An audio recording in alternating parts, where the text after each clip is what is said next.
Hi everyone, Ash again. My guest this week is Patrick from the band If Not For Me. Welcome, Patrick. Thank you so much for taking time out of your day to come and chat with us. Yeah, absolutely. Thank you for having me. Oh, it's only a pleasure. I've been wanting to talk to you for a long time, so just as well. Yeah, yeah. Sorry, our schedule has been like crazy Hectic. lately, so I'm glad we were finally able to do this. Yes, I know. Thank you so much. Okay, Patrick, can you tell me how did the band start? When did you all start, being interested in music? Yeah, yeah. It's funny because like the band kind of started as our guitar player's like high school project. It was like his yeah, it was like his high school baby. And then around 2018 or so, that's when things kind of started getting serious for him. And eventually it was in that year 2018. He recruited myself and Zach, our bass player, and that's kind of where we say like, if not for me's like official start was, because that's when things kind of got more serious and we put out our first release and all that kind of stuff. But it was cool because we all kind of grew up in the same music scene, playing with each other's bands, so we all knew each other. And then when the time came, we just kind of, I guess you could call it like a super group of like the musicians in our area. Because like when our bands fell apart, we came together and uh, did the whole "if not for me" thing. And Okay. I don't know. I guess it worked out. Oh, well, that's a good thing. Who decided on the name for the band? Honestly, I don't even know. It was somebody before me. Um, Okay. and yeah, like Hayden's the only original member. Technically, but honestly, I don't even think he knows. It was just like a name that one of the old members threw out, and it kind of stuck. And yeah, we're still rolling with it. I like the name. It's a different and unique name, if not for me. Yeah, I haven't really heard, like, not to, toot our horn or anything like that, but I haven't really heard anything like that before. So I mean, we're cool with it. Oh, well, that's great. And I believe that you are a metalcore band. Yes, yes. And who actually have you all been into that sort of genre? Yeah, we all kind of come from, I guess, like emo and metalcore and all that kind of stuff. And it's pretty much the only genre that I've ever played. I was like briefly in like a pop punk band, which Okay. I have a big soft spot for pop punk. That's probably what I listen to the most. But yeah, Right. we've been in metalcore since we were probably very, very young teenagers, or even probably before that actually. Okay. Does it not hurt your voice, Patrick, with metalcore music? What's that? Does it not hurt your voice, or do you strain Oh, your voice? no, it's all like very technique based, all Okay. the stuff that I have to do, and it's weird because I don't know how to explain how I do it.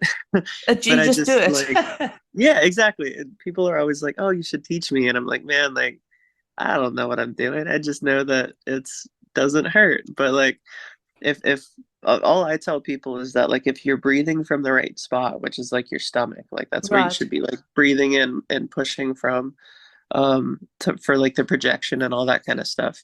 But if you're like breathing from the right spot and you're taking care of yourself, you just kind of have to find a technique that works for you. And if anything hurts, like go back to the drawing board because Yeah, something's not right. exactly. So I would assume that you take care of your vocals in respect whether you drink peppermint tea or whatever singers use for metalcore bands. So you don't sort of strain too much. Yeah, yeah, I definitely try to take pretty good care of myself, especially when we're on tour.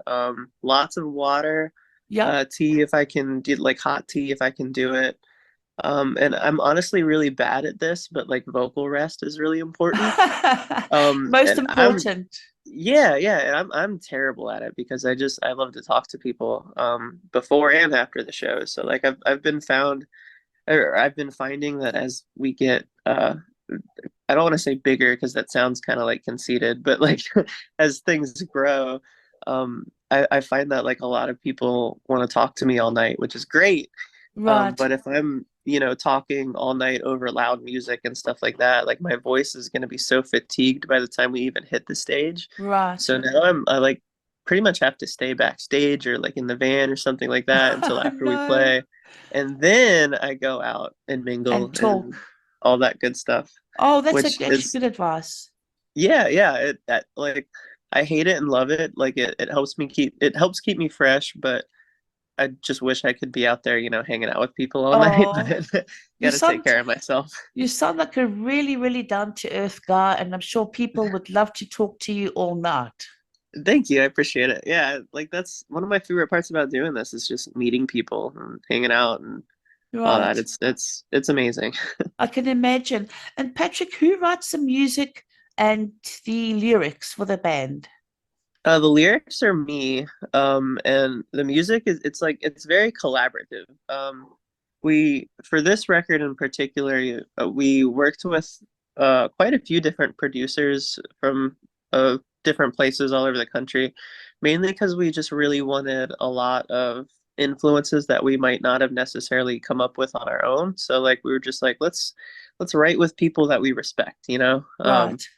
And so we would go out and we'd, work on all these instrumentals together. We'd get like a rough instrumental, and then we would basically hum out a bunch of melodies and kind of Frankenstein together what we thought was the fun, catchy melody.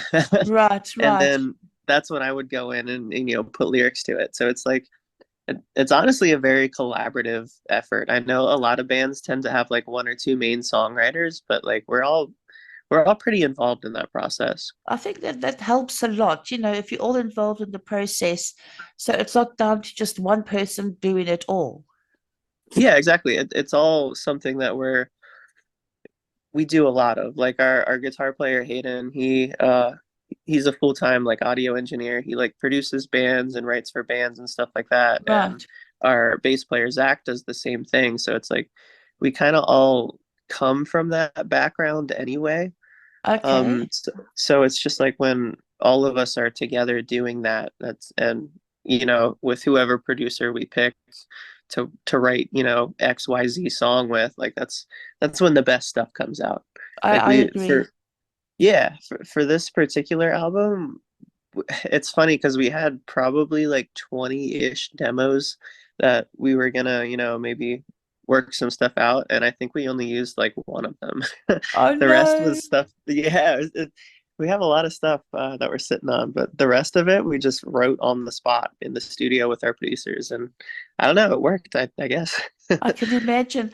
And Patrick, tell us with when you performing live well, when the band performs live, is it the audience more like a mosh pit?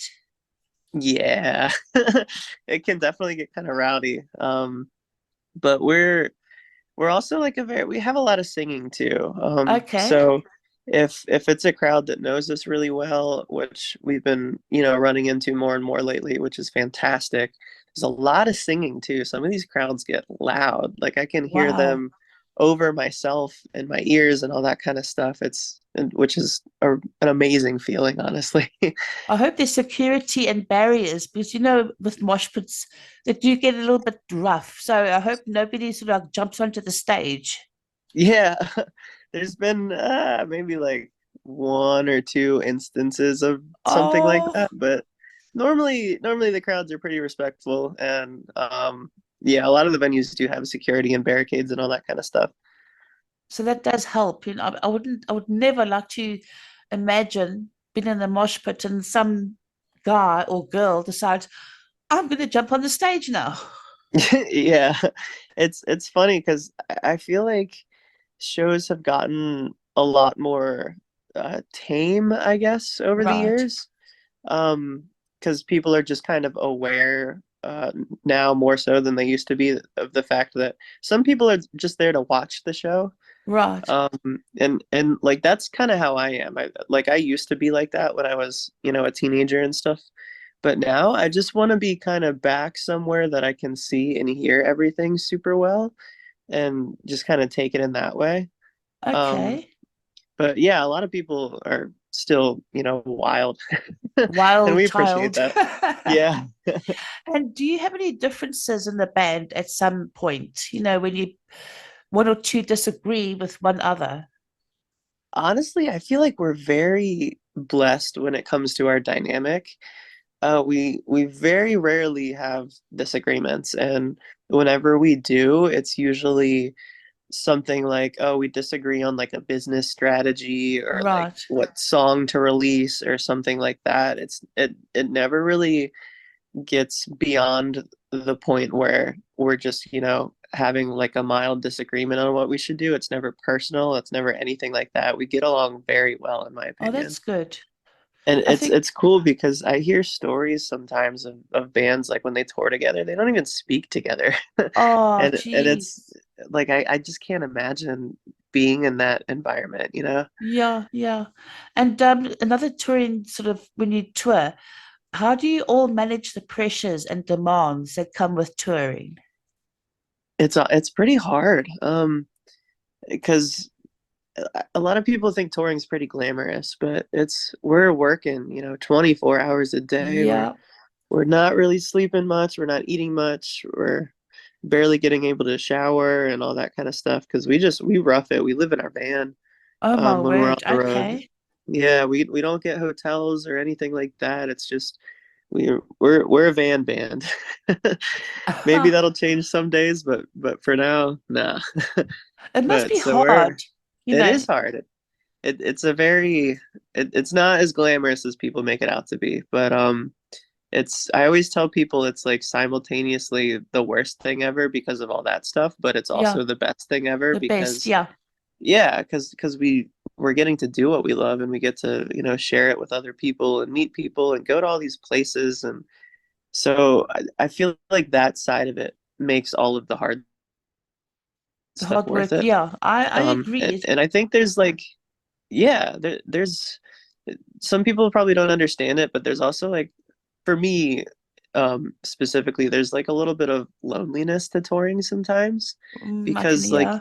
even though we're, surrounded by people all the time, like our loved ones are at home, our pets are at home, Yeah. and it's not like I can cuddle up with like my girlfriend or my cats or anything every night like I Oh, do of at home, course. Yeah, yeah. So, That's what you miss.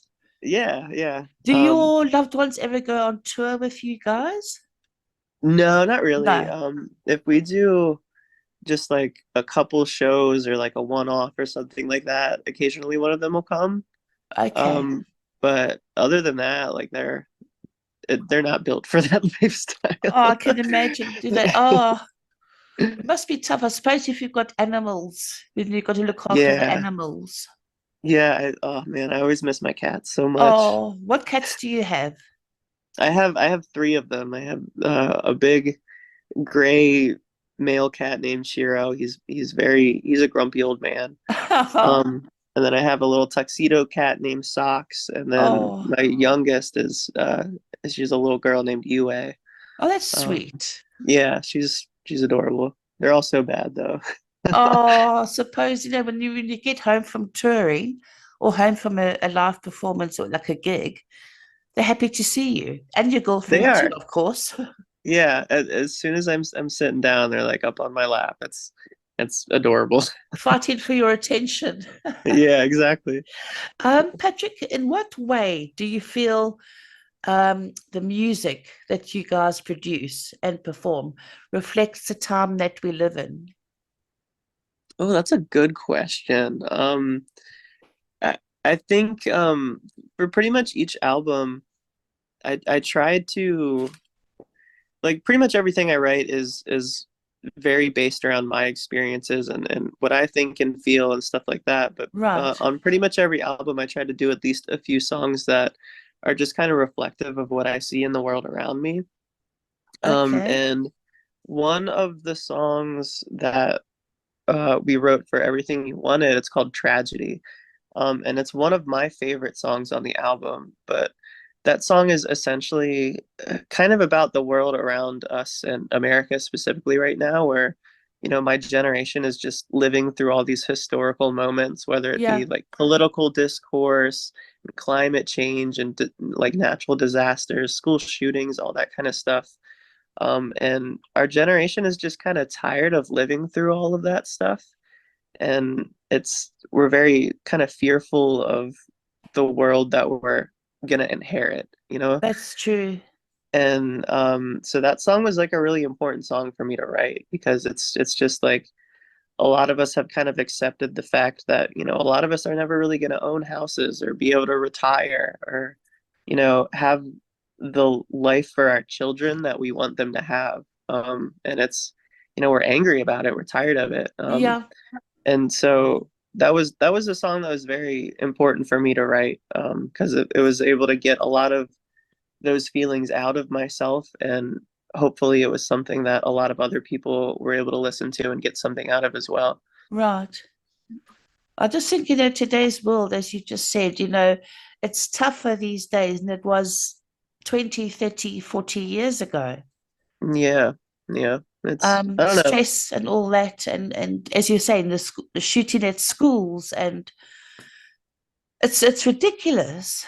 Yeah, I'm just tired of seeing, every week it seems like, oh, this disaster happened, and it's like, I don't know, nothing ever gets done. I know. It's all like false promises, and we all have to go along with it. But as long as we're in a good place, that we just think, well, so be it, But I suppose that's life. Yeah, and it's good to see, more and more people waking up to that kind of stuff. Yeah, But yeah, it's a tragedy, and that's as you why said, I yeah, wrote that song. Yeah, that's why I wrote it. That's why I called it that. it's a As like the very tagline of the song is "We were born into tragedy," and like yeah. Oh, that's that's so how a lot of true. us feel. That's so true, Patrick. And can you tell us what's next for the band? Have you got any upcoming tours or projects? Yes, we do. We have what do we have going on? Well, we'll be on the road actually starting this week with a band called Electric Callboy. They're from Germany. And Barry tomorrow, which I think they're from the UK. Okay, But yeah, it'll be sick. We're really excited for that. And then in June we have a small tour with our friends in Archers and Hollow Front, and then in the fall we have uh, a lot of big tours that I'm not allowed to say yet. of but, course. But but that we're sounds exciting. yeah, we're gonna have a very busy year, and we are extremely stoked about it. Oh, that's good. This is when the hard work pays off. Yeah, it's really crazy to kind of see the growth in real time, but it's like I don't know. I feel like it hasn't hit us in a lot of ways yet. We're just kind of rolling with the punches, but we are extremely grateful for everything that's been happening. Oh, fantastic. And tell us, what is the weirdest venue you've ever played? Oh, whew, we played some weird ones. I can imagine, yes. Oh man, okay. I think I have a good answer for this. Ah, On one of our first tours, so this was probably like 2018 or something like that.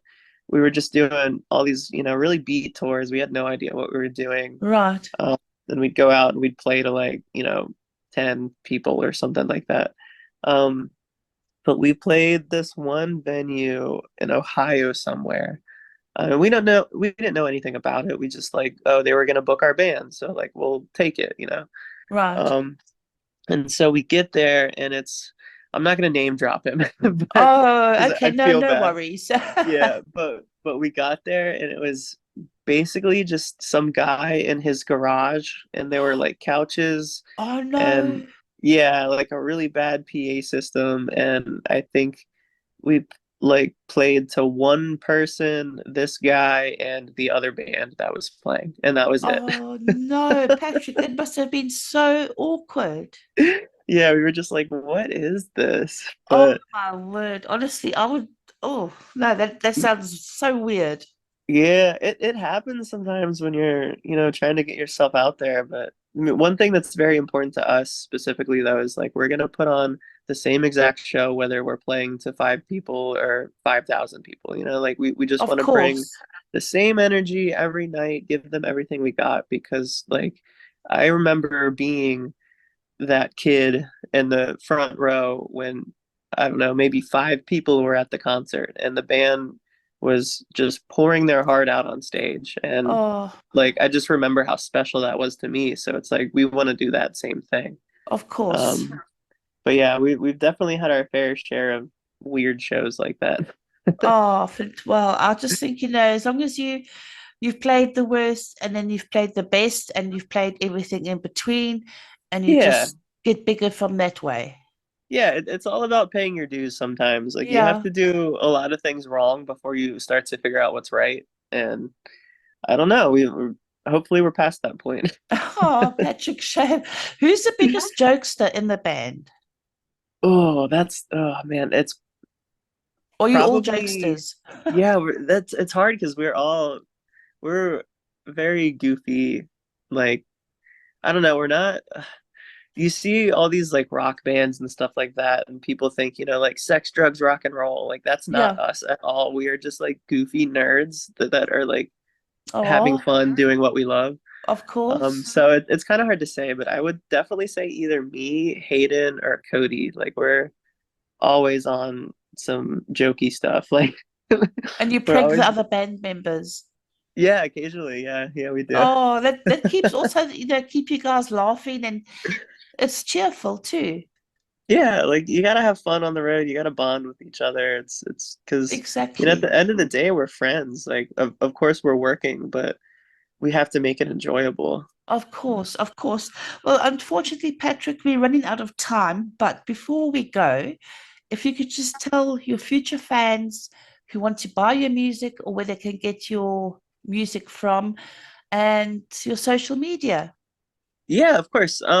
So check us out on we're on pretty much all the social media platforms. Instagram is probably our biggest, and that's at If Not For Me. I think they're all at If Not For Me. But yeah, we're on Instagram, Facebook, our TikTok's pretty big. We like to do fun stuff over there. And I'll tweet occasionally, but I'm bad at Twitter. Oh, no. But feel free to follow us on Twitter. And then as far as our music goes, we're on every streaming platform, and our CDs and vinyls are available through our record label, Thriller Records, on their website. And yeah, hopefully we'll see you guys on the road very soon. Oh, fantastic. Well, Patrick, thank you once again for taking time out of your day to come and chat with us. And good luck for the future tour. Thank you so much. Yeah, I love doing stuff like this. So I Um, appreciate you having me. oh, I'd love to have another conversation with you like this again at some point. Absolutely. Perfect. All right, Patrick, we'll enjoy the rest of your day and we'll catch up soon. Thank you. Thanks, Patrick. Bye.